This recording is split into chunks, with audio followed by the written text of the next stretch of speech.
Est-ce que Satan a donné les clés à Jésus? Comment est-ce que les clés se sont retrouvées entre les mains de Jésus? Il a fait quoi? Il a quoi? Dans Colossiens chapitre 2. Amen. Verset 15. Il est dit, il a dépouillé les puissances et les dominations, les autorités. Jésus, Satan n'a pas donné les clés à Jésus, mais Satan a été dépouillé. Jésus a arraché les clés. Amen. Aujourd'hui, je vais vous dire quelque chose. C'est une prédication d'évangélisation, mais c'est en même temps une sorte d'enseignement. On va découvrir quelque chose de nouveau. Amen. Il y a un mensonge de Satan qui te montre que Satan a le pouvoir sur ta vie. Beaucoup de chrétiens ici ont peur de Satan parce qu'ils croient que Satan a le pouvoir sur leur vie. Aujourd'hui, je suis venu ici à Abidjan, en Côte d'Ivoire, pour te dire que Satan n'a plus le pouvoir sur ta vie.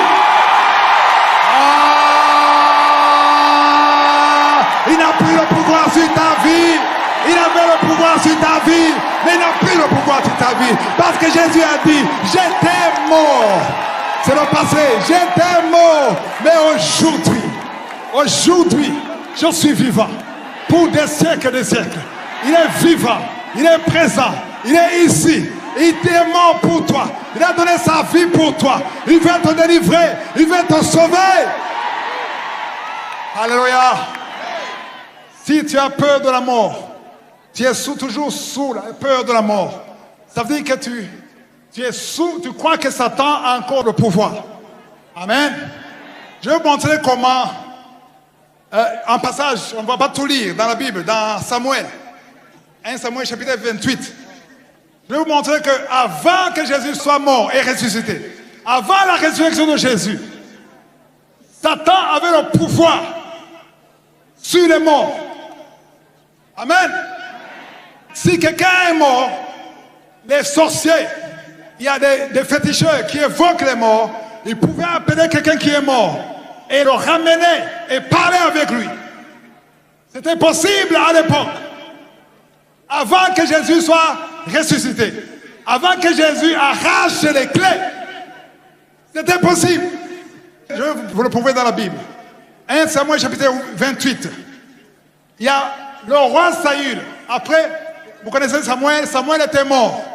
Quand le prophète Samuel était mort, Saül était désorienté. Il était attaqué par l'ennemi. Il n'avait pas eu une parole prophétique. Il n'a pas eu un songe. Il était désespéré. Il a dit, cherchez-moi quelqu'un qui évoque les morts.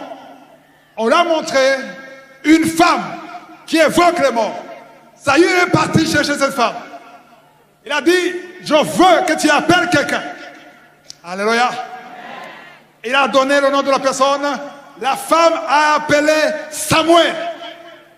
Un homme de Dieu. Une servante de Satan appelé Samuel. Et Samuel est sorti. Et ça, je peux te dire le verset 11. La femme dit, qui veux-tu que je te fasse monter?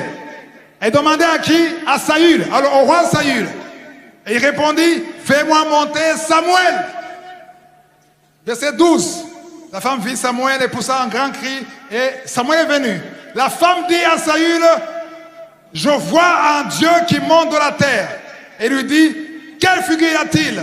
Et répondit, c'est un vieillard qui monte et il est enveloppé d'un manteau. Saül comprit que c'était Samuel et il s'inclina le visage contre terre et il se prosterna. Qui est-ce que Saül a vu? Il a vu qui?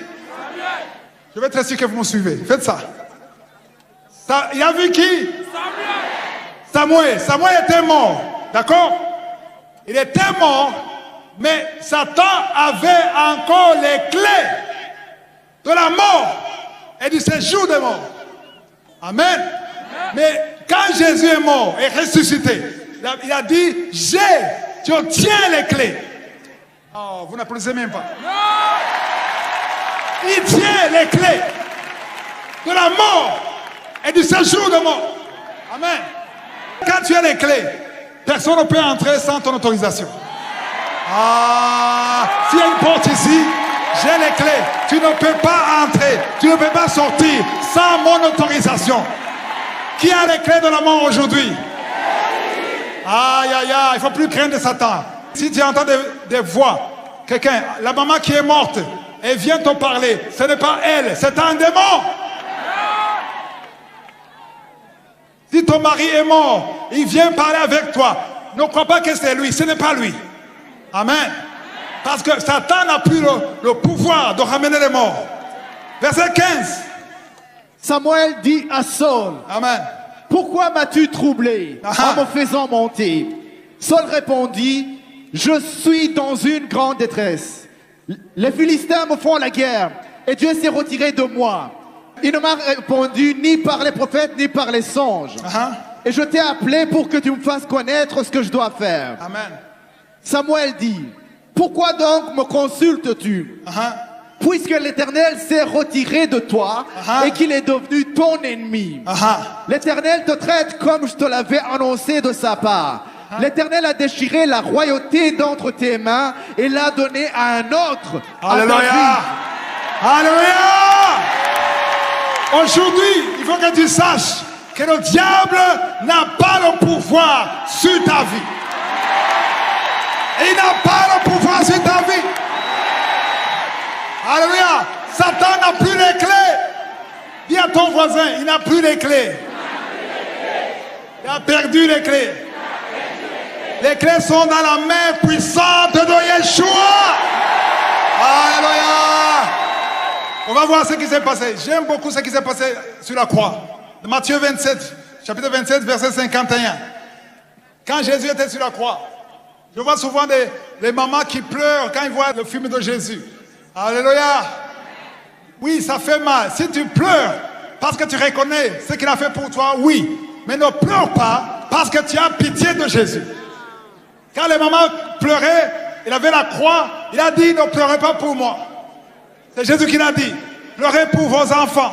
Pleurez pour vous. Pleurez pour vous, non pas pour moi. Parce que Jésus est le roi. Il a été crucifié parce qu'il a voulu être crucifié. Il a donné son sang pour toi. Alléluia. Je veux aujourd'hui qu'on sache ce qui s'est passé. Matthieu 27, verset 51. Et voici le voile du temple se déchira en deux, depuis le haut jusqu'en bas. La terre trembla, les rochers se fendirent, les sépulcres s'ouvrirent, tu es rapide. Plusieurs corps. Doucement, doucement, doucement, doucement, doucement. Et voici le temple, le voile du temple. De quel temple on parle ici? Le temple qui était entre le lieu saint et le lieu très saint. Il y avait le voile, c'était un rideau qui séparait les deux. Amen. Dans le lieu très saint, il y avait l'arche de l'alliance, il y avait la présence de Dieu. Il n'y avait qu'une seule personne qui pouvait entrer, c'était le souverain sacrificateur. Amen. Pour prier, alléluia. Là, ici, je veux votre attention. Pour prier et être sûr que Dieu t'entend, il fallait aller dans le temple. Devant l'arche. Parce que la présence de Dieu était représentée par l'arche de l'alliance. L'arche de l'alliance symbolise Jésus. Alléluia. Chaque fois que tu verras l'arche de l'alliance dans l'Ancien Testament, ça parle de Jésus. J'ai dit l'arche parle de Jésus. Pour être sûr d'être écouté, il fallait être près de l'arche. Et il y avait un rideau, un voile. Et personne ne pouvait entrer. Amen. Sauf le souverain sacrificateur. Et ici, Matthieu 27, on nous montre ce qui s'est passé quand Jésus est mort sur la croix. Alors, maintenant tu lis un seul verset. Verset 51. Attends. Verset 51, pas plus. Et je veux que tu lises avec force. Parce que quelque chose de fort s'est passé. Amen. Et voici, le voile du temple se déchira en deux. Attends.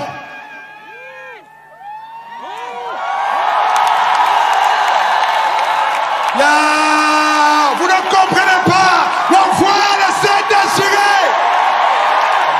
Il n'a pas été troué. Il s'est déchiré. Oh. Si vous lisez tout le chapitre 27, ça s'est déchiré quand il a été crucifié. Voilà pourquoi il fallait qu'il soit crucifié. Le temple n'a pas été troué. Il a été déchiré. Alors maintenant, on va voir comment. Pourquoi il a été déchiré? Il a été déchiré pour que tu puisses avoir accès au lieu très saint. Aïe, aïe, aïe, aïe, aïe. Depuis que le temple est déchiré, je peux être dans ma voiture et je prie. Et le Dieu qui a créé le ciel et la terre m'entend. Pourquoi? Parce qu'aujourd'hui, alléluia, parce qu'aujourd'hui, je n'ai pas besoin de l'arche. L'arche, c'était l'ombre de Jésus. Alléluia. J'ai dit que l'arche de l'alliance, c'était l'ombre de Jésus. Je peux voir l'ombre, une silhouette ici. Je vois que c'est un homme. Oui, je peux voir, c'est un homme. C'est pas une femme, peut-être c'est un homme. Mais je ne pourrai jamais te dire qui est cette personne. Parce que je vois que c'est un être humain, c'est pas un chien, c'est pas un chat. Il y a une silhouette. Mais quand la personne vient, je vois le visage. Alléluia. L'arche de l'alliance était la silhouette. C'était l'ombre de Jésus. Quand Dieu a donné l'ordre à Moïse de construire, alléluia, le temple de Dieu, ou le tabernacle, au lieu de commencer par la fondation, il a commencé par quoi? L'arche. Ça n'a pas de sens. Comment est-ce que tu décris l'arche avant la fondation? Parce que c'est l'arche qui détient ta vie. L'arche, c'est la présence de Dieu. Chaque fois que le peuple d'Israël était en guerre, il fallait avoir l'arche. S'ils s'hasardaient, allaient combattre sans l'arche, ils devaient perdre. Alléluia. Donc Jésus, quand il était sur la croix, il fallait que le rideau soit déchiré. Je parle à une partie ici. Tu te dis peut-être aujourd'hui, peut-être tu ne me suis pas attentivement, parce que tu te dis, je veux qu'il termine et qu'il prie pour les malades. Tu ne comprends pas que c'est à cause du rideau qui a été déchiré que tu peux être guéri. Oh!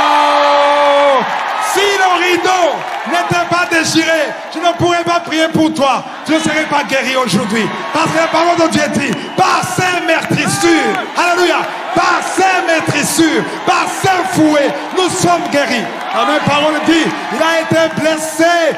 Oh non, il a été blessé. Ésaïe 53, verset 5, il a été blessé pour nos péchés. J'ai dit, Jésus a été blessé pour nos péchés. C'est dans Ésaïe, chapitre 53, verset 5. Amen. Et il a été brisé. Pourquoi? Pour nos iniquités.